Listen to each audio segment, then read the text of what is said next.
আজ পশ্চিমবঙ্গ বিধানসভায় লজিক্যাল ডিসক্রিপেন্সির নামে যেভাবে নাগরিক হয়রানি হচ্ছে এটাকে নিন্দা জানিয়ে নিন্দা প্রস্তাব লিখিত আকারে জমা করলাম ভাঙড়ের বিধায়ক হিসাবে। পশ্চিমবাংলা বিধানসভার মধ্যে যে আইন আছে রুল আন্ডার 185-কে সামনে রেখে এই নিন্দা প্রস্তাব আমি জমা করেছি।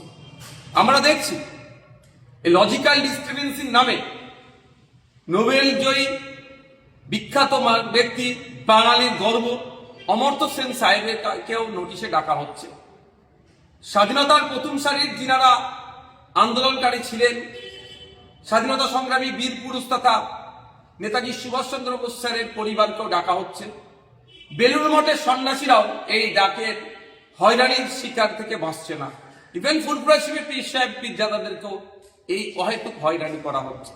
সাধারণ মানুষকে অহেতুক পেরেশানি করা হচ্ছে, হয়রানি করা হচ্ছে।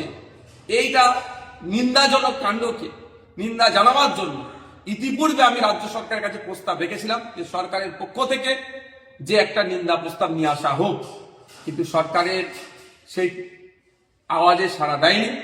আমি ভাঙড়ের বিধায়ক হিসাবে পশ্চিমবঙ্গ বিধানসভায় রুল অনুযায়ী আমি নিন্দা প্রস্তাব আজকে নিয়ে এসেছি, সেখানে আজকে আমি জমা করেছি সেক্রেটারি স্যারের কাছে।